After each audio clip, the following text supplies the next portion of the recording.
以色列基本上要制造出一个事端啊，就是说呢，伊朗呢，他接下来谈呢，就是伊朗现在利用它的那个浓缩铀的部分已经到达了已经是接近了核能武器，或者说就直接制造核能武器。但是呢，以色列要说服这个川普，我觉得说是以纳坦雅胡的本领要说服川普，应该没有很难的。那川普也会形式上讲说，那我上次帮你炸了地底下地洞，对不对？又搞了什么 B2 轰炸机什么的。那这次的话啊，如果伊朗又犯的话，我再来炸或什么，那以色列一定讲说，来，我自己炸就可以了。接下来赶快看到，尤其在中东地区这边战事是一触即发了。纳坦雅胡这一回逼川普要点头要开战，伊朗则是飞弹全国已经准备好了齐射了。另外一方面，他们又有大陆的武器来做撑腰，当中包括了有歼20吗？红旗9进场，中东战火还压得住吗？今天会一起的来做关心。这是来自于最新消息 ，NBC 美国的媒体透露的。他说，以色列总理纳坦雅胡12月29号的时候已经预估了他会访问海湖庄园和美国总统川普，他们会一起讨论接下来他们希望能够再度的对伊朗来发动军事上面的打击，原因就是因为他们认为伊朗从12月22号开始就发起了新一轮的这个弹道飞弹的试射，并且在许多大城市不断的试射飞弹。这当中他们提到的地点包括了有德黑兰、伊斯法罕，还有这些马哈巴德等等的大城市进行飞弹的试射。所以以色列官员这样说，他指控伊斯兰革命卫队可能会有眼转为真正的战争来对以色列发动攻击。以色列宣称的，他说伊朗会由演转战是真的情资，还是他有可能恶人先告状，先发制人的一个铺垫的话术吗？纳坦雅胡他会不会真的成功说服川普先下手为强？成功几率又有多高？苑老师怎么看？我觉得哈，这个我们分时间跟空间来讲啊，先讲这个空间啊，这个海湖庄园 Mar-a-Lago 啊，是川普自己的家，在佛罗里达啊，那有白宫不去。要跑到这个庄园，比如说我跟那个大川，这个大千了哈，我们说有事情的话呢，我有办公室你不谈，要跑到家里去，故意的制造广告。纳坦雅胡自己就告诉人家说，美国最挺以色列的总统跟我之间私人交替，所以他这个空间上来讲，他跑到这里去。他讲到伊朗这边事情的话呢，伊朗有导弹飞过去，老早的事情啊。以色列不是有这个穷那个穷，我们台湾也不是跟以色列要学什么铁穷金穷啊，什么钻石穷一大堆，对不对？啊，那以色列怕什么东西呢？以色列基本上要制造出一个事端啊，就是说呢，伊朗呢，他接下来谈呢，就是伊朗现在利用它的那个浓缩铀的部分已经到达了已经是接近了核能武器，或者说就直接制造核能武器。但是呢，以色列要说服这个川普，我觉得说是以纳坦雅胡的本领要说服川普，应该没有很难的。那川普也会形式上讲说，那我上次帮你炸了地底下地洞，对不对？又搞了什么 B2 轰炸机什么的。那这次的话啊，如果伊朗又犯的话，我再来炸或什么，那以色列一定讲说，来，我自己炸就可以了。但是我觉得这个影响的效果是非常严重的，为什么呢？我最近今天我看了这个消息，我就在想一件事情。你知道最近啊，这个官邸的长官呢，就是高市早苗的长官里面讲说，日本应该拥有核武器，啊，然后呢，日本的确拥有很多浓缩布，啊，日本呢有能力有这个做导弹跟这个核武器都有可能。如果以色列要这样子干到伊朗的这个做这个浓缩铀的这个计划的话，那我就不排除中国也有可能会派歼20来炸他们。我就不排除这个可能性。好，另一方面，确实现在中国的角色也变得越来越吃重，因为现在呢，在这一场战争当中，其实现在唯一起来说是不是要阻止这场战争继续的，就是中国大陆。他现在我们来看到站上了联合国，在12月23号这一天是大陆的常驻联合国副代表孙磊，他呼吁说双方赶快重启谈判吧，并且他也说了武力解决不了问题，他更是直接就向美国喊了一个重话，他说美国你在这个时候不要再孬了，应该要明确承诺不再对伊朗动武，并且主动跟伊朗恢复谈判。他也呼吁欧洲3国，这些都是比较具体的，停止麦克风外交，拿起实际的行动来降温吧。现在看起来是以色列铁了心要美国一起打伊朗，那中国是不是唯一还在劝和的力量呢？这套和平方案真的能够劝和吗？那西方又听得进去吗？这些问题，孙委员怎么看？对，我想刚才苑老师已经讲得很有道理了嘛。其实从上一次这个美国跟以色列联合打击伊朗的核设施之后，大家都可以看得很清楚，全世界都知道以色列是心不甘情不愿的停火了。哦，那原因很简单，因为对川普来讲，他真的在付不起更大的代价了。如果这场战争在无穷无尽的打下去，他当然认为就见好就收了哦。他对以色列有个交代，也吓阻了伊朗哦。那么，但是以色列没有吃这一套哦，以色列当时就心不甘情不愿，而且不断的扬言说，这个绝对还要再进行另外一次的打击，这个打击根本事实上没有歼灭掉应该有的这个核设施的这些相关的目标哦。所以从那个时候，以色列就早就想打伊朗。现在只是找理由而已啊！就那个时候，他说没歼灭，他就等于是打了川普一巴掌，说你美国没炸到，他又不好意思这样讲哦。那么，但是事实上，他心里恐怕认为，其实伊朗的这个浓缩铀根本没有在那一次的被轰炸当中被摧毁掉哦。所以呢，他就开始找各式各样的理由。那找什么理由可以用呢？现在就来了一个最新的理由，说哦，因为在试射弹道飞弹。那到底试射弹道飞弹为什么一定会射到以色列那里去呢？就做恶人做久了哈，就总是觉得好像大家都会来这一招，但事实上。伊朗闲着没事干，干嘛又要射到你那里去呢？伊朗好不容易才跟你美国达成了一个互不侵犯这样的一个默契了，然后伊朗自己在发展自己的经济，发展自己的这个相关的国防，他闲着没事干去打你以色列干嘛啦？哦，就以色列就是平常就侵略人家侵略惯了，然后就天天躺在那边晚上睡不着觉，就怕人家杀过来了哦，因为自己常干这种事。那你说对美国来讲，美国会不会再像上一次这么力挺哦？我是打一个问号。我觉得就像刚才这个苑老师讲的啊，美国可能口头上给他几句鼓励啊，但是你说叫他再派这个B-2轰炸机去轰炸一次，第一那招上次已经玩过了哦，这次不见得会灵了哦。第二，那个伊朗也没有。他这个睡在那边贪吃等死啊！伊朗自从上一次被修理过之后，他已经在加强他的防空力量了。谁说中国大陆的红旗9不可能把美国的隐形轰炸机打下来的呢？如果不小心被打下来怎么办？那美国脸就丢大了。所以他出兵的话，他要先想一想，他上次的那一招已经演过一遍了，他这是再演一遍吗？大家都已经知道你的这个航道在哪里了，大家都知道你要用哪个地方用加油机来做加油了，要长程飞行接力的来打击我了。以色列又不是傻子，不，这个伊朗又不是傻子，他当然做好准备了嘛。那所以我觉得对中国大陆来讲，当然在联合国发言是有其必要的，因为中国大陆在联合国至少代表一个正义的力量。但你说中国大陆来劝和，我觉得很难的原因是因为美国跟以色列就不会买单啊。中国大陆跟以色列两个已经很不 like 了，彼此之间的关系已经不怎么样了哦。那你说中国大陆去劝和，美国跟以色列会买单吗？我觉得很难。但是现在中国大陆在做什么呢？我觉得这就是美国当初一。中国就当15嘛，很简单啊。你美国不断的在台湾增加台湾的这个军事力量，那我中国大陆也想办法卖一点给伊朗，这有什么关系呢？这很公道吧？大家都在做这个军售生意啊，你可以卖，难道我不能卖吗？所以你要卖多少给台湾，我也想办法卖多少给你的敌人，就这么简单嘛。哦，所以你看，不管是以色列，不管是委内瑞拉，都是一样的，他们大幅度的跟伊朗跟这个中国大陆跟俄罗斯去做军事采购，就是因为这个原因啊。那么当然，我觉得。像刚才这个苑老师讲的另外一个非常重要的重点啊，就是说，如果今天真的这么干了，的确，他的确给北京政府一个很好的理由，就是你高市有种就不要来给我搞核子武器，你搞了，反正你美国跟以色列演过一次嘛，对不对？你们演过一次了，那这次换我来，那你也不要在那边啰嗦了。是，确实如孙委员说的哦，现在以色列之所以这么怕伊朗，也是担心他随时打过来，就是因为现在以色列看到伊朗整体呢在军事上面，尤其是军力上面的变化，已经远远超过当时记得吗？今年6月他们双方打的这个以12日战争的水准了。那我们来看到伊朗最近有什么样比较具体的军力上面的变化？首先他这边根据了解，已经可以产出年产量3000枚弹道飞弹的能力了，并且开始系统性的做这种空中战力的升级。那武器他们从2个国家来买入，刚委员帮我们提到的，除了中国大陆的武器之外，其实还有俄罗斯的武器。先来看从中国买了哪一些武器，画面上 CG 我们看到3个，第一个歼20，第二个红旗9，最后是歼14的雷达。下面我们来看到俄罗斯，则是这个伊朗跟俄罗斯买的武器2款 S400防空系统，还有它的苏35的战机等等。那所以中俄现在援助伊朗战力提升非常的快，是因此让纳坦雅胡紧张了，坐不住了吗？所以他这时候要先出手。哪一款武器现在看起来是以色列最担心、最害怕的？干哥怎么看？其实刚才大千讲的完全正确。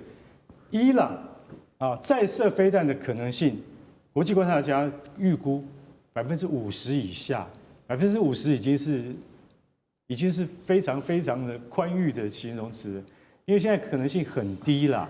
那为什么有人就跳出来说没有？我告诉你，就算有10%的话，我们也应该要先采取手段。那个人叫做尼坦雅胡，他就说，我告诉你，只要有10%的话，都会很惊人的。为什么？因为大家已经知道，这从6月到现在已经补足了3000枚飞弹了，是真的，是真的。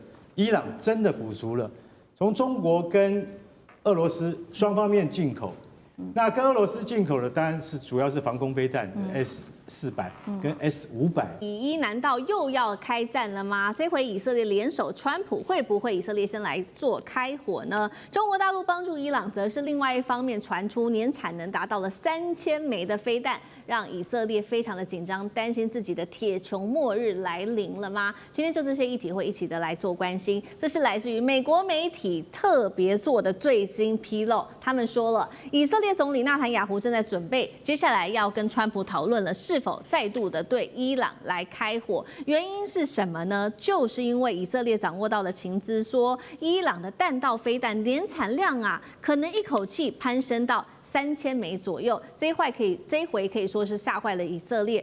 之所以这么紧张，就是因为大家还记得吗？在节目上我们聊过，在今年的6月份的时候，当时不是发生了这一场以伊12日战争吗？被称为是矛与盾的对决。伊朗当时发动了这一场饱和的攻击，出动它的包括了飞弹跟无人机，打爆了以色列的铁穹。现在以色列担心了，如果它真的能够做到年产能达到3000枚的这个弹道飞弹的话，是否就像是悬在头上的达摩克利斯之剑，铁穹可能再度的被打爆？所以以色列这一回他就想说，那干脆我先动手吧。节目一开始要特别请教委员怎么看了？以色列他说的，伊朗可以年产量3000枚的飞弹是真实军情，还是一种可以对他做这种军事动作扑火的政治借口呢？如果他真的是如媒体报道可以达到3000枚的话，产量，那是否以色列还守得住吗？委员怎么看？上次以色列跟伊朗不是发生一个武力冲突，然后伊朗啊发射多少导弹攻击以色列？591枚。就如果他现在有3000枚，对，你说以色列一定是坐立难安。对，那对于这2个国家的矛盾哦，实在是很值得探讨。怎么说呢？在巴勒维王朝时代，就是在1970几年，这个伊朗发生伊斯兰革命的之前，中东地区2个最好的国家就是以色列跟伊朗。尽管以色列打了什么6次中东战争啦，伊朗都没有参加，而且伊朗还支持以色列，他们好得不得了，哎，那什么时候翻脸成仇啦？是伊斯兰革命。伊斯兰革命啊，这个对于他们这些新的伊斯兰教掌权的人建立一个宗教国家，他们认为以色列是美国的代理人，就是为了要来消灭伊斯兰国家。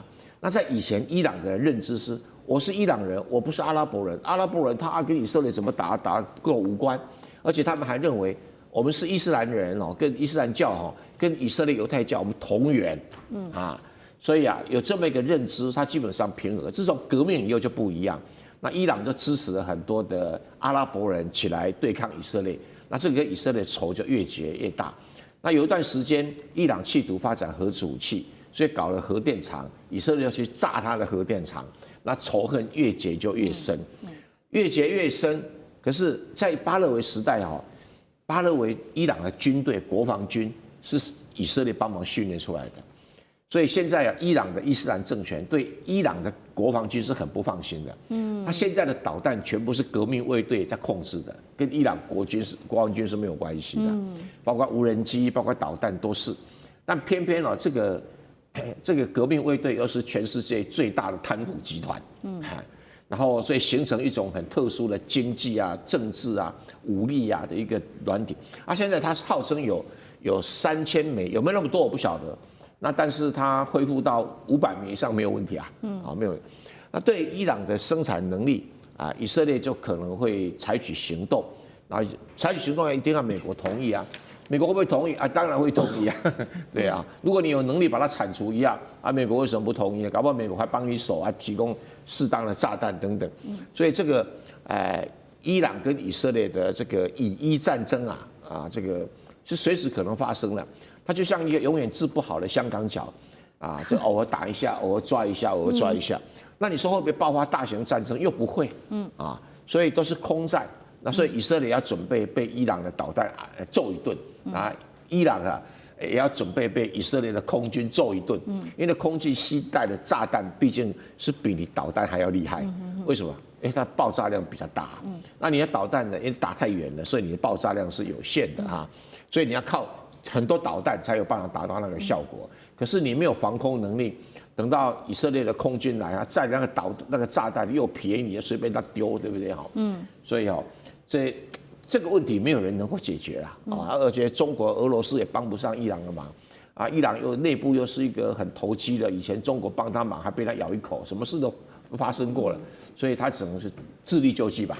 好，以伊战事现在看起来仍然是一触即发。那这当中除了这个以色列担心的部分，就是它飞弹的发展，他们还怀疑是不是背后有人在协助伊朗，那就是中国大陆。他们现在把矛头指向中国大陆。他说呢，这个中国大陆协助伊朗造这个飞弹之外，还有提供卖给他武器。第一个有2个证据，美国的媒体说的。第一个，美国说呢，他的11月份，美军的特战小组当时在印度洋的时候，直接登上了一艘是中国大陆的船舶，扣押了军民两用的关键物资，所以他们就是要打死伊朗的军火重建。第二件事情是9月底的时候，美国国会爆料，中国多次的向伊朗运送它的飞弹推进剂关键原料，这个叫做高氯酸钠。好，这个是在飞弹上面协助伊朗。另一方面，他们也说呢，这个中国大陆还有卖跟这个伊朗呢协助他武器的部件，包括给他红旗9B 的防空系统，还有歼10C 跟歼20等的装备都有可能会给伊朗。那主要就是用石油来做交换。杨老师又怎么看？全世界现在只有美国在制裁伊朗啊，别的国家没有在制裁伊朗啊。因为伊朗自从在奥巴马时期跟西方，包含俄罗斯、中国大陆签署了核协定之后呢，其实所有的国家都解除对它的制裁了。后来川普一上来之后，又退出这个核协定，可是欧盟、中国都没有退出啊。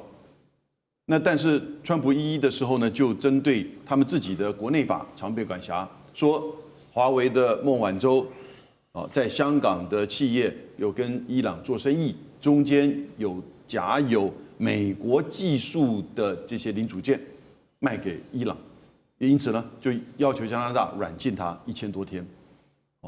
这个是你美国在制裁伊朗，你美国去打伊朗的所谓的核设施，也没有明确的这个证据，然后美国的政府的情报单位自己显示，其实根本没什么效果。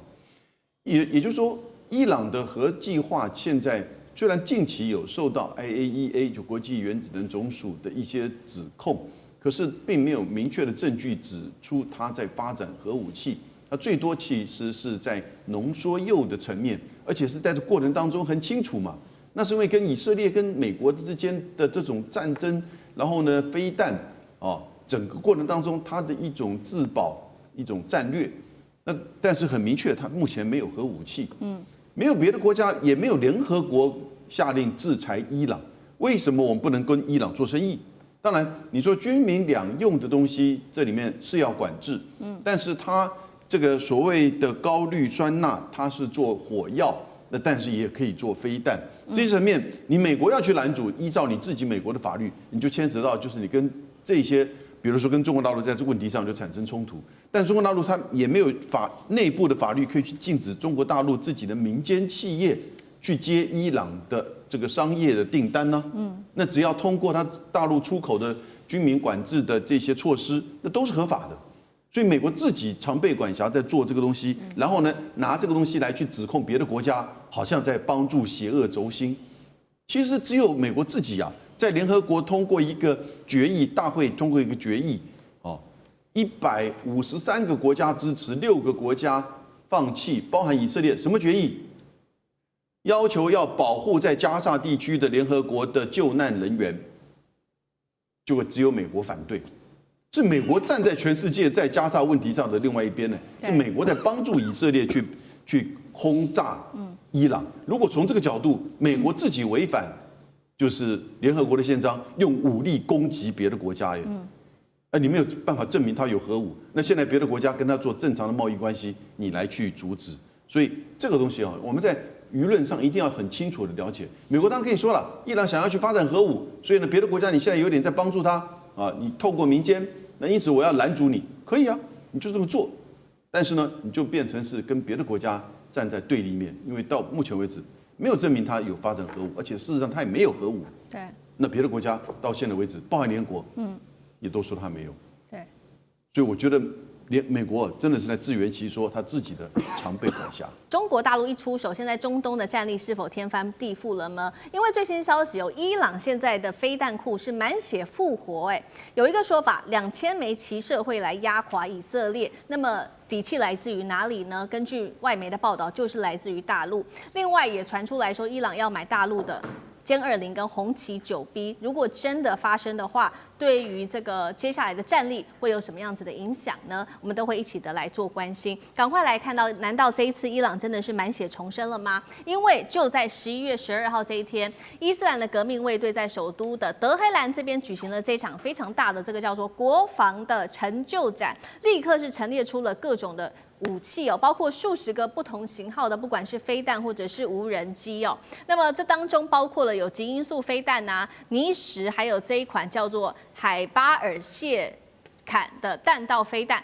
其中我们要来特别关注到的就是这款弹道飞弹，它有什么样子的一些优势跟它的战力呢？它号称是伊朗版的碉堡克星，射程啊高达了1400多公里，那么弹头重量500多公斤，它的瞬间的撞击的速度可以达到3马赫的一个速度哦，所以我们来看到 CNN 这个时候就点名了说，伊朗为什么能够在这么短时间，只有半年的时间就能重建它的飞弹军火库？答案来自于，就是因为大陆给他们的底气。因为大陆方面呢，从今年的9月份开始，就不断的运送2000公吨是用来制作飞弹的这种固体燃料，这个叫做过氯酸钠。预计这批原料就能够让伊朗来制作出非常多，高达500枚的飞弹。CNN 更是预估，如果冲突再起的话，伊朗这次的战力会超过6月的战力，一次啊可以就发射2000枚的飞弹，压倒来自于以色列的防卫。伊朗半年内又快速的复活，极音速飞弹再加上碉堡克星，以色列的噩梦来了吗？难道他的底气是真的来自于北京吗？张将军怎么看？我认为这个是现在伊朗要对以色列实施饱和攻击，那就要飞弹的数量要多才能够达到饱和攻击的效果。那现在按照伊朗的，因为美国对伊朗经济制裁40年，那40年，伊朗在这一方面的这些经济的条件、科技的条件，毕竟代差落得非常的明显，非常的大。那现在靠谁？靠中国大陆。那中国大陆，那伊朗穷啊，但是伊朗有一个好处，叫伊朗石油。伊朗最大的石油输出的地方就是中国大陆。好，那拿石油来换钱，拿钱来买技术，买相关的零组件。所以我认为它必须有3个突破。第一个，飞弹的燃料，因为现在飞弹呢很少用液态了，液态毕竟这个不稳定，而且这个装填之后24小时要发射，那都用固态。那固态燃料，那现在谁能够供应？那像中国大陆买嘛，很容易拿钱来买，所以我们讲的是固态的。第二个，零组件，伊朗做不出来的啦，它只能拼可以。那这个重要的零组件从哪边来？要从中国大陆。我们知道这个伊朗在中东啊，因为它8000多万人口，算是一个在整个中东阿拉伯地区算是个大国啊，它又是这个回教什叶派，是比较主张激进的基本教义派的，是这样。那他这样子很简单，要向中国大陆买零件。那中国大陆，你既然要买零件，中国大陆的专业的人员、技术的代表也要靠中国大陆，要这个样。然后最后一个，伊朗是不是要我们讲 offset， 就是技术输出？就是说我不能一直在靠中国大陆啊，你要到时候要教我，我也要会啊。是要这个样，我不能一直靠你技术代表过来啊。那伊朗在这方面也要形成一个气候，就是技术的保障，希望伊朗到最后能够自力更生、自主国防，是这个样。那这样的话，我认为威胁最大，我们看到来到以色列，但是我们知道以色列它会相应的来提升它的军力。它现在整个中东的地区，你现在来看，首要的目标反而是伊朗。你看看这个加萨的这个巴勒斯坦也好，这个黎巴嫩真主党也好，现在叙利亚也被美国摸头了。本来的叙利亚后面是伊朗在挺的，现在叙利亚的新总统现在是由美国，他到白宫去访问呢，上个礼拜这很清楚了。那也门的胡塞组织呢，后面的老板也是伊朗，所以看出来说，伊朗目前最大的威胁就是以色列，以色列最大的威胁也是伊朗。那个沙烏地阿拉伯沙特啊，反而跟这个以色列之间的关系是比较处于这个冷和，比较但有一些心结，但是问题是美国在后面，那两个就不会没事。只要美国在这个以色列跟沙烏地阿拉伯两个会没事，那就是伊朗。所以伊朗在这方面，它所承受的威胁可能会越来越大，来自于以色列，因为以色列把它周边的都已经解决了，它就可以专心一意对伊朗。那伊朗的威胁压力增加，它就要找替代来源，就是中国大陆。那它就要先强化军备，所以伊朗的空军缓不济急，所以先发展飞弹为快。你要以航空还是以飞弹来主？你哪一个？航空时间久，成军的时程拉得很长，没有办法，缓不济急。但是飞弹很快，飞弹直接现在它又是3倍音速，到最后面3倍音速，将来伊朗可能还会往极音速去发展，就是高超音速要到达5倍音速以上，所以变成载的弹量要够500公斤以上，0.5公吨以上了。另外一个速度要快，然后看看伊朗在这方面最重要的，我们的 CEP 值就是圆周弹道误差要准。你不能把弹道黄胶，你打出去只有弹道黄胶啊。换句话说，惯性导航跟这个卫星导控里面的抗干扰能力还要够强才可以。所以伊朗在这一方面绝对要靠中国大陆，中国大陆支援多少，伊朗的飞弹的技术才会提高到多少。好，所以我们看到伊朗现在面对加剧的地缘政治，来自于美国跟以色列的这个威胁哦。所以刚刚将军帮我们看到嘛，先来做比较简单的，至少先把飞弹发展起来，再好好的布局它的空军。那确实，刚刚除了飞弹之外，伊朗确实也有想要好好布局它的空军，所以他现在也计划用它20亿美元价值的石油来买大陆的什么呢？2大杀器，第一个就是歼20隐形战机了，第二个就是防空系统红旗 9B。他说红旗 9B 之后会来搭配俄罗斯的 S300整合系统，补上伊朗，它等于它防空的最后一块缺口。如果真的有这些武器的话，对于它的战力会有多大的提升？能够跟以色列来稍微做制衡吗？厉将军怎么看？6月份这个伊朗跟以色列12天的战争当中，我们看到这个以色列用的是战机如入无人之境，然后在整个伊朗上空对它这个肆意的攻击。那伊朗能够反击的力量，大概就是用它的导弹。当然，双方这12天打下来的话，伊朗这个几乎可以说是完全没有空防，完全是在裸奔的状况之下。当以色列刚开始初期的时候，它可以拦截到一些伊朗的导弹，但是后期来讲的话，它慢慢这个防空系统也破了一个洞让这个伊朗的导弹可以攻击它很多重要的军事设施。所以伊朗现在最急的一件事情，应该是它怎么样建立它的防空的系统。那防空有2种一种是矛，一个是盾所谓盾，当然就是防空这个导弹为主它现在有的是俄罗斯的 S300，但是数量来讲远远不够，能力来讲可能也比较弱。那如果说能够获得大陆来讲红旗9这款，红旗9大概比照的等级大概是美军的爱国者3这种等级所以它防空能力是比较强，可以有效的建立一个区域防空的一个体系。那如果说是能够建立来讲，我相信以色列或者是美国的 B2 轰炸机应该是不敢在这么嚣张的如入无人之境到伊朗上空来肆意的攻击。当然，如果说能够获得矛，也就是歼20这款战机，那我们从印巴空战可以看出来，光歼10C不搭配到这个 PD-15导弹就可以对印度造成这么大的一个战胜的一个战果那如果说是这个歼20来讲，它隐身战机，我相信它的效能一定比歼10C更要好。那这样的话，更可以有效这个遏制以色列或者是美国对它本土的打击，但是我们要有待观察。歼20这个，我相信中国来讲，不见得愿意会卖给伊朗。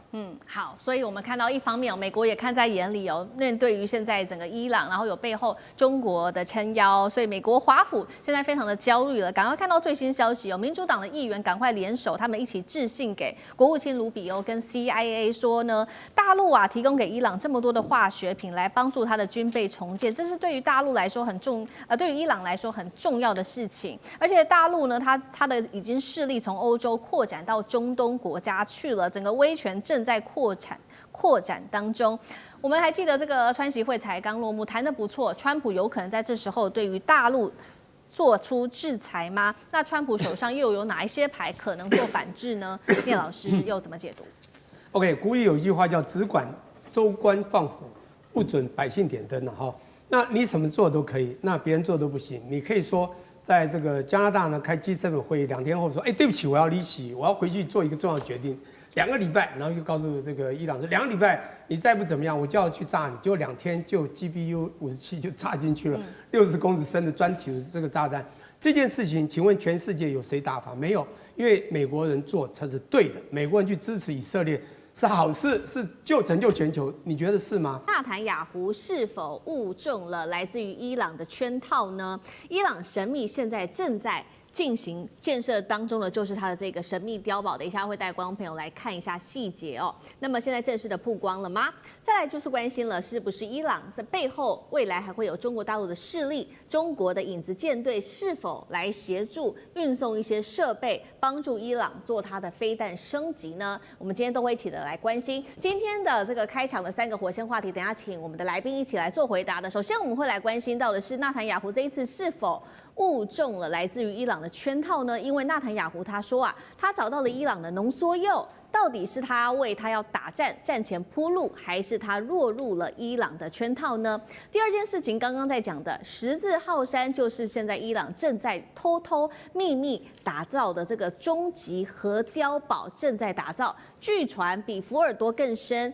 深度最多达到100公尺哦，美军是否过去它的钻地弹的这个杀手锏是否还能够打穿它呢？最后我们来关心是否在这背后伊朗有中国大陆的影子舰队会出手吗？它的关键行星搅拌机是否帮助输入给伊朗，来帮助它在做飞弹的量产正式进入倒数呢？今天就这些议题我们会来做关注。今天最新开场，我们先来关心到的是以色列总理纳坦雅胡，这一回再把军事焦点指向了伊朗，他怎么说？我们来看到最新消息，纳坦雅胡说：“我掌握到了来自于伊朗，他现在又在偷偷的隐藏这些高浓度的浓缩铀，地点啊，疑似现在也找到了，就是要来替新一轮伊朗的军事行动要来找借口吗？这是来自于纳坦雅胡的说法。当然，同一时间，我们看到伊朗方面是不是有备而来了呢？他最新宣布公开处决被指称为是摩萨德最重要的间谍之一的一位男子哦，并且怒控以色列他渗透伊朗的政府机构，企图夺取这些最核心的机密。双方你来我往，似乎打的就是一个情报战。中东局势现在更紧张了，恐怕会有大规模的冲突即将要爆发了吗？我们先来关心纳坦雅胡，他高调宣布说找到了伊朗的浓缩铀，是想要替攻击制造一个正当性吗？因为他说找到了这个位置，他已经把情报提供给美国了，是想要再做另外一次的攻击吗？是真情报还是假情报？另外，伊朗真的有这么笨吗？他会就这样子很容易的让这个摩萨德取得这样的情报吗？还是他故意制造假情报，让以色列落入圈套当中？介大使怎么看？我想就以色列来讲的话啊，这个伊朗是他在区域内啊最危险啊，也是最威胁最大的一个敌人。那只要有伊朗存在一天啊，他就很难的这个叫他就不会感觉到舒服的。所以在这个以色列跟伊朗的关系啊，会永远都处于一个紧张状态。而且借着整个美国现在川普政府对这个以色列政府的高度的支持的情况之下，他们前几个月已经对伊朗进行过攻击了。那么用了美国最先进的这个钻地弹，那是美国库存也不多的钻地弹啊，把它的地下的这个核设施啊，川普是说销毁的很彻底。可是呢，有人存疑，那也有人说，事实上的话，那个地下核设施啊，被这个攻击的前几天啊，伊朗已经把这个浓缩铀啊这些都已经移走了，对，这都没有办法获得证明。川普的讲法是说消灭得很清楚，那现在这个内塔尼亚胡他又说，我们又找到新情报了，有400公斤浓缩铀。这个量非常的大，非常大的一个量，而且它现在埋得更深，是地下100公尺。对，那意思就是说，还是要想办法把它摧毁。那只要我觉得这个情报哈，在反复的验证之下哈，它得到确实的话，我想在适当时机的话，美国跟伊朗应该还是会这个联手去美国跟这个以色列还会去联手想办法摧毁这个伊朗这个地下核设施。不过这时间之窗也不大，因为必须要在这个川普仍然掌权，而且是有效掌权的这个方式之下。如果说川普不掌权了，或者川普卸任的话，我想要继任的总统很难会接受叫以色列对伊朗进行这种攻击的。不过就变成这个同时期，伊朗也处决了一个穆萨德的间谍这显示事实上伊朗也正在怎么清理门户。因为伊朗事实上每一次好像都没有国家机密，人在哪里人家以色列也搞得清清楚楚。你和最机密的东西藏在哪里，人家搞得清清楚楚，那就是出了内贼嘛。对，人家穆萨德的这个情报做得很确实嘛。那不过我们在这些各种刑事研判的时候情报一方的情报是不够的，情报的这个基本上它是2线、3线甚至4线。一个情报出来，找 A 线过来，要 B 线去确认。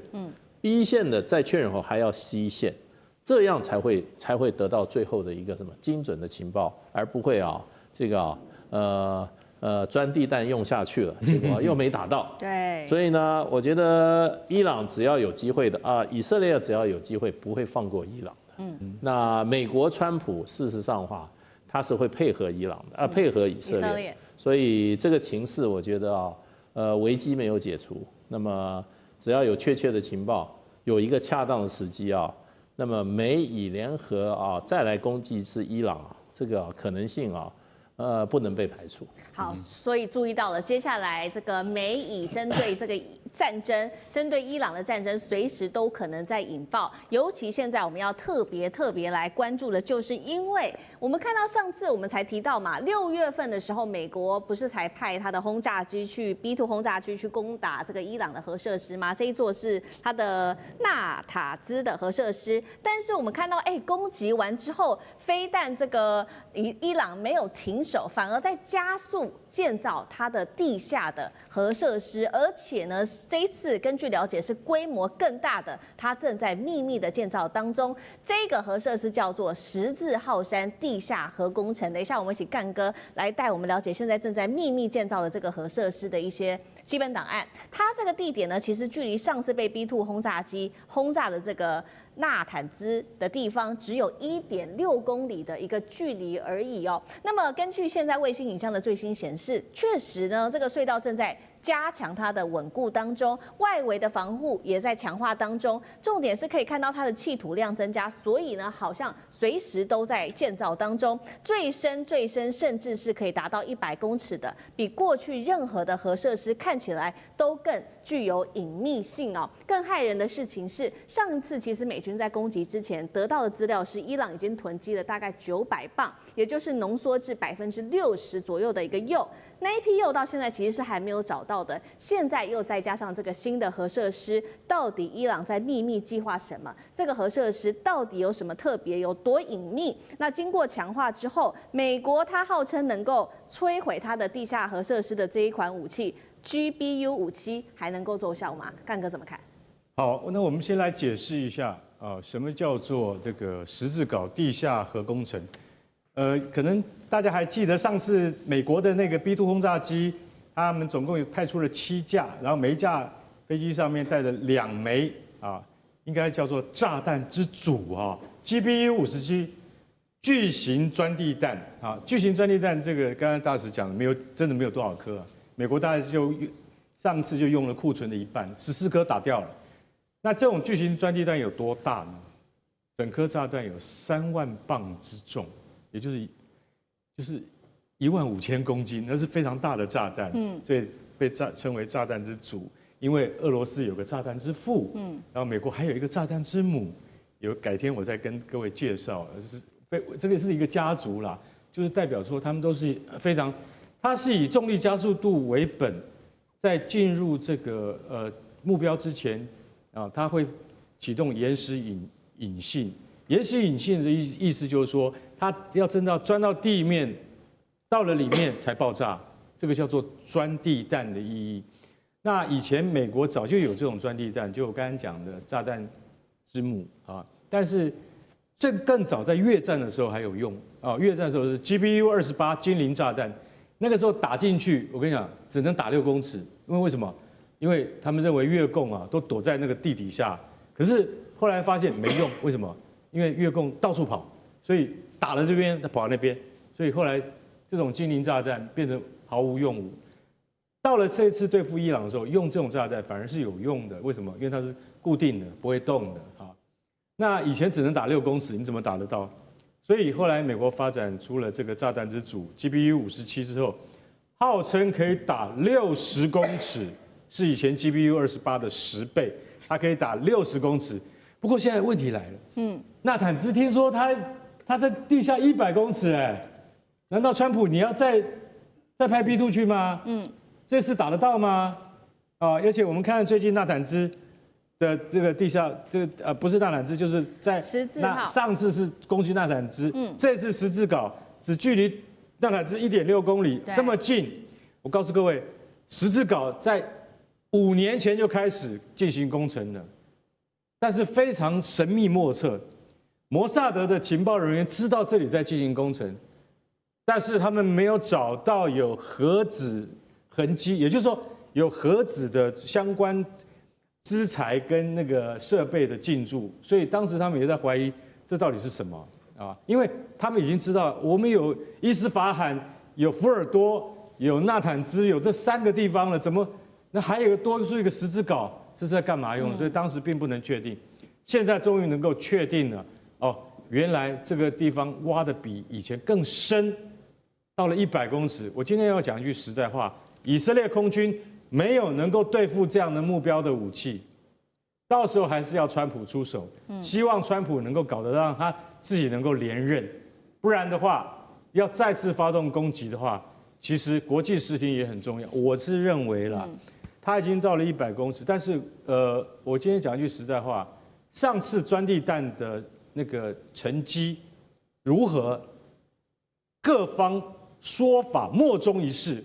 但是我可以告诉各位，如果没有用的话，那还会在纳坦兹原地起炉灶。显然是有用的。那现在这个900磅的武器级浓缩铀，到底还剩下多少？其实我可以告诉各位，摩萨德那边一定会有情报，所以尼坦雅胡他也保留，说我当然知道放在哪里啊，我也知道他们现在要新建的地方在哪里，就是在这个山。那问题是，以色列本身是没有办法摧毁的，到时候还是要请美国来帮忙。但是我可以告诉各位，伊朗要发展核武的决心是不会终止的。今天不管任何情况之下，他可以对国际社会示弱，但他在私底下他绝对会继续发展，因为武器级的核设施跟核子弹是像这样子的第三世界的国家，他们保障自己安全的必要手段。印度也是这样，巴基斯坦也是这样，所以我可以告诉各位，美国的强制的措施跟以色列联手攻击，那是不会有真正达到效果的一天。好，谢谢干哥。好，确实如干哥刚刚帮我们提到的，这个伊朗持续的研发它的这个核武设施的发展是不可能会停下来的。另一方面，除了在核武之外，现在伊朗要强化的就是它在它的飞弹上面的生产了。据传这背后可能还会有来自于大陆的帮忙吗？因为来自于美国的媒体已经开始质疑了，说，确实啦，你伊朗想要现在在做飞弹，但是你还是缺少这个关键武器啊，它就是行星搅拌机来帮忙做生产。不过中国大陆有没有可能支持呢？现在大家也在关注，尤其过去我们知道，在美国的制裁之下呢，中国大陆可以躲避美国的制裁，把伊朗的石油洗产地之后输入到中国大陆，现在要他去给这个伊朗运送一台所谓的行星搅拌机，应该不会太难吧？聂老师又怎么看中国大陆的态度？再来就是行星搅拌机对于生产飞弹来说，到底这一台机器有多么的关键？那中国大陆他会愿意透过他的影子舰队来帮助伊朗吗？聂老师又怎么看？好，那世云问了3个问题，第一个呢态度非常清楚，当然会。那再怎么讲呢？我们讲全世界有8+1个核子大国，除了安理会的5个国家以外，对不对？大家都很清楚嘛，中俄美英法。那美英法属于这个体系，中俄属于这个体系。那93阅兵大家很清楚，还多了一个北韩。那当然还有巴基斯坦和印度，还有一个就是以色列。说有呢，好像又有没有？其实它就是有。反正8+1，现在呢这个势力呢有点势均力敌，因为美国很多，那中国再加上2，北韩不会输。但中间你要知道，现在这些所谓的国家把这些国家用邪恶2个字叫邪恶轴心国，里面叫 CRINKS 啊 ，CR 中俄，还有一个 NK Inc 的 NK 北韩，中间是什么？伊朗。这是一个 team， 当然就会，所以中国在最后一定会帮忙，但是中国不敢随便得罪美国之下，各位想想看，这个伊朗这么大，以色列这么小，结果以色列呢去打他的飞弹基地，结果在6月10号还真的摧毁了不少，认为他可能不行了，而美国呢当然要支持以色列去把伊朗，甚至打了伊朗，后面的中国实力就会减弱，这时候还 GPU 武器就蹦深土炸弹把它钻进去了。核能当然也损失了一些，但是都没有完全解决。好，重点来了，现在伊朗要重建。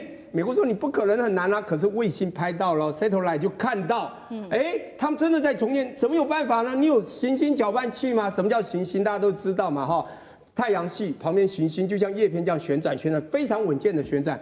我跟你讲，各位啊，全世界有一样东西啊，我跟你讲是必须要靠设备才有办法做到这么高密度、高精密的。我讲很多东西需要搅拌。比如我们要做的很多精密的东西，你看波沙布、波沙线都是要非常多的石头、稀土这样去搅拌混在一起的。还有你脸上像思敏长那么漂亮，对，如果有油怎么办？是不是要有东西去洗掉、化掉？是不是也要混合？有油水混合物，我跟你讲，搅拌机就是要把你高粘度的东西混在一起，把它混在一起就可以做未来做飞弹的这个武器。我跟你讲，这个东西不容易，那中国有，所以我觉得。这个东西我先讲一个国际的氛围，当然这2大势力之下，当然答案第一个是肯定中国当然就会在某些程度私底下帮忙，我们都很清楚啊。说不好听一点，我们讲哈马斯也好，真主党也好，胡塞组织也好，就是以色列要打击的目标，它后面的这个代理人战争后面主人就是伊朗，伊朗的后面主人应该就是中国啊。从某个角度来讲，这是有层级的，所以会再来就是行星搅拌机就会，因为说实在的，大家也在传说，伊朗很多的石油怎么去到中国呢？除了这个看得到地外，也有所谓的地下通道可以输入这个能源石油，所以行星搅拌机中国一定会用。中国现在这个所谓的基建非常强啊，你看他现在基建狂魔啊，他很多东西你说他不可能，他都帮你做到了，你知道吗？所以他这个行星搅拌机是很厉害，是真的可以帮你把这个所有的这个所谓的飞弹的物质材料混合在一起，做一个比较能够重建它飞弹基地的。因此我觉得这样的一个计划的确是在美国出乎意料之外。那么这个我已经看到之后，我们觉得美国可能会有另外一种审视，搞不好美国开始又要做其他的动作，可能又把眼光又要丢到中东了，我们还要持续观察。以军现在真的是杀红眼了，这一次从3线来做开火，等一下一起来看。另外这次卡达的雷达被美国给一箭给断电了吗？现在中东包括了美国相关的盟友是否全部都惊醒了？美制武器到底可不可信，已经画了一个大问号下去。军购大单是不是接下来会纷纷的转至中国大陆呢？今天我们都会一起做解读。首先3个火线话题，今天会请来宾帮我们解答的3个话题。第一个，刚刚提到了以军狂轰的3线，包括了卡达、也门跟加萨同时中招，而且瞄准的对象不是只是军事的设施而已，平民现在死伤可以说是血流成河。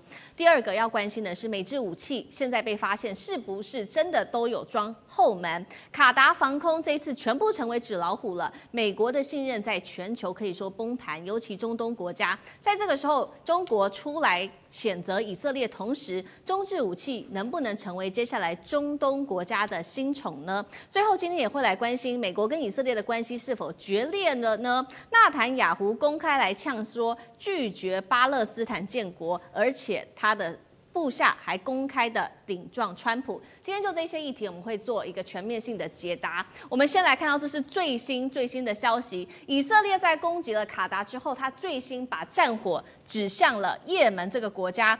以色列发动了猛烈的攻势，包括在也门的军事总部加油站这边被轰炸之后，一夕之间全部都变成了废墟。以色列是这样说的，他说这个行动完全是为了要报复当时胡塞组织用无人机做的袭击。这一场空袭导致了35人丧命，130个人受伤，多名死者来自首都萨那。短短的同一个时间，3线开火，刚刚讲到是卡达、也门之外，我们看到第3线就是在加萨了。最新消息，以军在8日的时候，这是来自于纳坦雅胡他说的，100万的巴勒斯坦人民，你们赶快立刻的做撤离。为什么呢？因为接下来会有一个比较大型的轰炸。他说呢，哈马斯，你如果接下来不交出48名的人质，不放下你的武器，那么我们就会迎来一个全面的总攻，使用的是强烈飓风来做总攻。这话都还没有说完，纳坦雅胡就已经开始做了全面性的攻击了，包括一栋12层楼高的大楼瞬间变成平地哦。短短的几天，纳坦雅胡还很得意的说，我已经摧毁了50栋的恐怖组织的大楼。我们也做了一个统计，从2023年爆发战争以来，7月份爆发战争以来，加萨死亡人数已经突破了64500人，这当中大多是平民，而且有一半是妇女跟儿童。目前已经造成200多万人流离失所，这到底是一个反恐攻，还是已经沦为了一个无差别的大屠杀？国际社会还能够容忍美国跟以色列的行径吗？张将军怎么看？我认为这是以色列，他已经严重违反了比例原则。我认为这就是屠杀，因为从前年的10月7号开始，到现在为止已经将近2年。你看以色列在加萨走廊对巴勒斯坦人总共屠杀了6万5千多人，那么多还在继续增加，因为他这个已经违反了战争罪，违反种族，就是种族灭绝罪，非常的清楚嘛。那我们可以看，它是几个迹象。第一个，人数太多了，你才会有种族灭绝，才会有战争罪，这个违反人类罪是这样。你为啥超过比例原则？第二个，它无差别，所以死亡的这些人数，我们不要讲过受伤哦，10几万了，光死亡人数就有一半是这个老弱妇孺啊，就是妇孺跟小孩就占了一半，你就知道了嘛，这整个无差别的杀戮嘛。另外，我们可以知道为什么以色列要这么做，他就希望整个的加沙走廊，甚至跟约旦河西岸可能也是将来也是走的一样，就是完全犹太化。对，巴勒斯坦人就反以色列的人就杀掉，就是这样，所以才会有这种种族灭绝罪。那我们看，那其他国家能不能容忍？我认为其他国家是不能容忍。但是我们知道，其他国家有双步困境。第一个，他不能容忍，因为以色列杀太多了。但是呢，他不能表达。其他国家怎么表达呢？他敢反对吗？他敢批判吗？他敢对以色列挞伐吗？没有办法。你看其他国家的时候，有时候噤若寒蝉啊，闭口不谈。为什么呢？因为他有3个依赖。这些国家，全世界国家3个，第一个，他对美国有经济依赖。你看美国的关税也好，美国的贸易战也好，他这个为什么？大家都要赚美元啊，都要跟美国做生意啊，那你还敢对以色列做批判吗？因为你骂了以色列或者对了美国这一方面的这个动作，美国是开绿灯嘛。对，那你不让他炸卡达什么，炸杜哈，他的首都怎么会那么方便？开绿灯嘛。那你敢骂美国吗？没有，因为经济利益的关系，拿人手短，吃人嘴软，没有办法。所以他3个依赖美国。第二个依赖美国是什么？军事依赖。你看很多的这些国家，相关国家都向美国买武器，有军售，也有国家，有非常多国家有美国的驻军，你敢讲吗？你敢批判美国吗？对，你就不敢批判以色列了嘛。第3个。有些国家，很多的国家区域安全也要靠美国，那你都靠美国了，你第2个依赖就是军事上的依赖，你靠美国，那你还敢对美国指3道4做批评？那个敢骂以色列吗？不敢。所以所有国家注意看都噤若寒蝉，都不敢骂。那第3个依赖什么？第3个依赖就是外交，因为美国的在国际上的影响力是非常大的。那所以各个国家都要看美国洞见观瞻，你敢骂美国？你的外交是不是都要靠美国？那在外交的市场、外交的领域、外交的这这种平台上面都要靠美国，有时候美国来说话的话，影响力可能是一个小国的100倍影响力了。所以在外交上也依赖美国，这3个依赖，军事依赖也好，经济依赖也好，外交依赖也好，让这几乎世界上所有大多数的国家都噤若寒蝉，都不敢讲话了，让这个以色列的忘所欲为啊，得寸进尺，才会有3线开战啊，对加萨，对胡塞组织，甚至对卡达，都会进行3线攻击。我想这是有美国的默许，其他的有不得已的苦衷。好，经济上或者是军事上面的需求，许多的国家是不敢多出声啦，不管是对于以色列或者对于美国，但是有没有可能私底下他们就暗中的往不管是这个反以的联盟，或者是往中国大陆做靠近呢？今天我们也会做解读，尤其在军事武器上面，这一次以色列它空袭了卡达之后，引爆了美系武器的后门问题是不是越来越严重？现在包括了多个国家有买美国武器的，都开始提出了这样子的疑问：到底要不要继续买美系的武器？等于被美国给完全的掌控了呢？专家称啊，这一次呢的攻击卡达根本就是一种战略性的羞辱，因为你卡达啊花了这么多的钱，砸了数百亿美元买了美系啊或者是欧系的武器，结果现在全部变成纸老虎了。我们现在看一下卡达它拥有的武器，包括了法制的标风、美制的 F-15Q， 甚至是爱国者3型等等的武器，还有瑞典的中远程的防空飞弹等等，全部都成了纸老虎。那这一次的攻击 ，CNN 也说了，以色列的袭击让川普的威信成为了一个严重的受损。那中国大陆在这个时候出来谴责以色列的同时，也强调他支持巴勒斯坦人，批评以军这样子的一个行为。那么其实中国早就已经成功促成了这个沙烏地阿拉伯跟伊朗在这边的一个复交，所以这个问题就是说，现在美国连盟友的雷达都可能会关掉有这个后门断电的这件事情，那他的武器到底还能不能成为靠山？中东国家会不会暗自中加入这种反以甚至是中国大陆的势力，向大陆买武器呢？哪一些国家可能率先跳船？将军怎么看？以色列这次攻击卡达的行动，可能你可以说它在这个军事战术方面来讲的话，是一次非常成功的偷袭行动。可是，在国际战略以及地缘战略来讲的话，却是犯下非常严重的一个错误。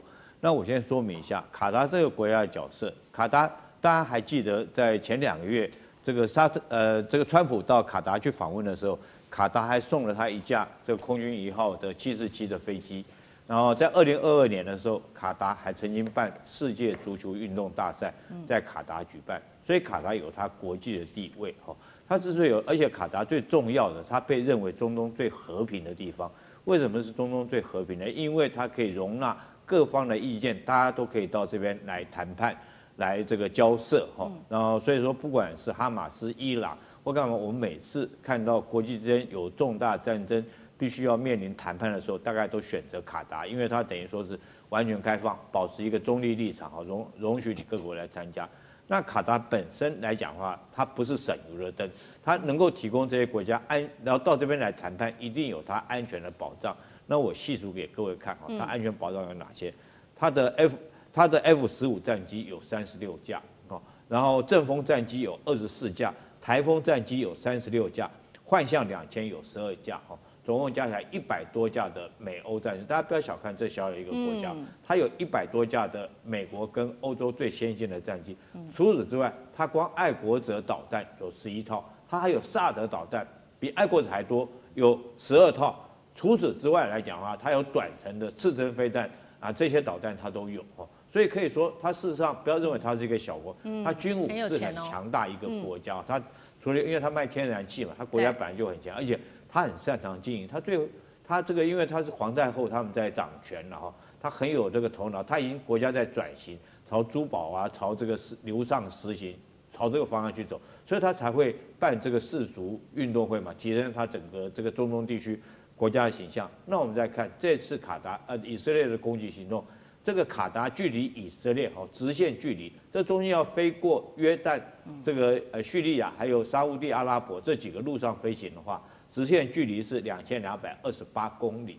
那你知道他们以色列来讲的话，这次如果他用的是 F-35隐身式战机，它的作战半径1200公里，所以它中间要经过2、3次的加油。那如果说它走公海，也就是从红海那边绕到阿拉伯海再绕上去的话，其实那个距离就更远。那另外来讲，大家注意到卡达除了它自己本身有这种防空雷达、防空武器之外，另外在旁边还有一个乌代尔空军基地，美军的乌代尔空军基地。那你想想看，美军可以容忍说有其他的飞机接近它的乌代尔空军基地吗？所以我相信美国来讲，在乌代尔一定也有雷达这种设施。所以我觉得第一个这个极可能哈，你要说美国说完全不知情是不可能的。那谁提供以色列空中加油的？要加油2、3次，雷达你说隐身式战机或许看不到，但是加油机一定看得到。哦，这加油机是没办法隐身的。第二个来讲，为什么所有雷达都没看到？就算是这个卡达的空军都在睡觉好了，那美军乌代尔空军的这个雷达也都在睡觉嘛。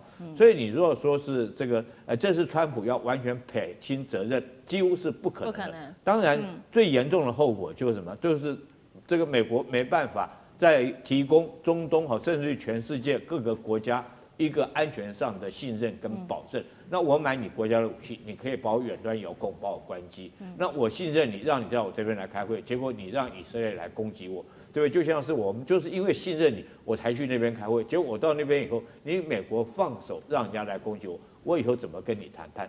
所以我觉得，包括不只是中东了哈，包括全世界很多的国家，从此以后哈，就对美国就不会再信任，也不敢再买美制的武器，也不信任美国可以提供他们国家一个安全保障。所以我认为卡达这个以色列这次的行动哈，在军事战略上面，或者是地缘战略上面，跟美国都犯下不可饶恕的严重错误。中制的武器有机会迈进去吗？那绝对有机会的哈，因为来讲的话，中制武器我们看巴基斯坦干嘛？它唯一一个最大优点就是说我东西卖给你以后，我就卖给你了哈。你该有技术，该有什么东西我都提供你，我不会在远端遥控。但是美国这种事情是司空见惯，它对任何一个国家都是这样。我再举一个国家为例好了，譬如说美国哈，阿根廷要买战机，它本来要跟法国其他国家买，美国说你不要跟其他国家买，我卖给你 F-16。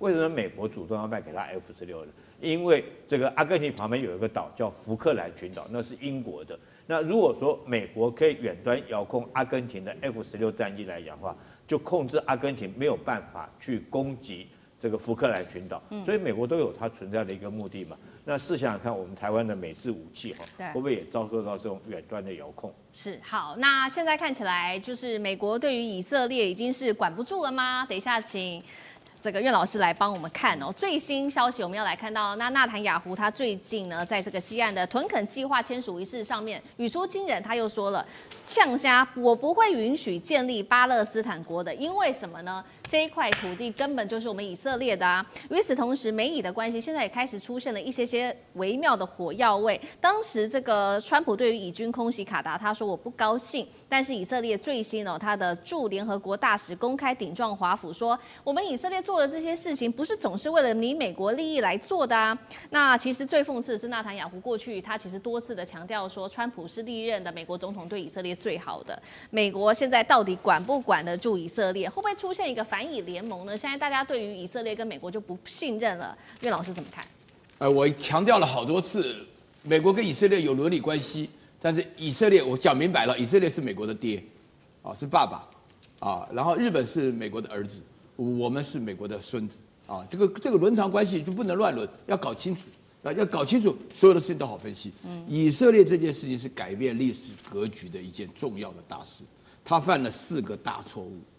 这个是以色列我提出一个结论：主权国家随意乱打，飞过2000多公里去乱打另外一个主权国家，就是卡达尔，首都在多哈嘛，这个就是一个非常非常破坏这个2次大战结束以后的秩序，国际秩序，就国际秩序，而且大陆整天叫的国际秩序。然后第二个的话呢，这个卡达在中东是一个非常重要的国家。你看刚刚就讲到世界杯啦，还有讲到说是这个他们很有钱送了川普飞机什么的，他们还有半岛电台而且人家卡达几十年来一直是中东和平商谈的重要地点一直以为卡达认为自己就是中东的新加坡所有的情报都在卡达交换然后呢，也都认为中东一定要有卡达这个地方那现在以色列说干就干完全没有考虑到卡达本身，而且他攻击的是使馆区那个攻击的那个大楼里面的干掉了5个人，那5个人正在谈美国的建议啊，对不对？离大陆的大使馆只有800公尺啊，那还得了啊？他攻击是最重要的。我就好像是大陆的朝阳区是他的使馆区一样，在攻击那边。然后第3个，卡达本身跟美国的关系非常好啊，大家都知道乌代德的这个军事基地就是在卡达的，里面跟美国关系好得不得了。对美国来讲予取予求啊，这个小国家以为自己很厉害。另外的话呢，就是以色列跟美国联合起来在搞这个卡达。一开始讲的话，卡达觉得是啊，我说句良心话，卡达的外交部长也是他们的这个总理跟吃了大便一样，感觉难过的要死，硬吞下去。在这种情况下，你一直问我的问题，那阿拉伯国家当然会要反美了。他这样搞下去，他有什么前途呢？对不对？你看像伊朗现在一点地位都没有。我们那个93阅兵的时候，在伊朗都在后头啊，佩泽西昂要坐在后头啊，那前面就是这个普丁啊，那个金正恩啊，对不对？就这个国家的地位非常重要。那他们当然为了恢复地位，那刚好借这个机会来试一试嘛。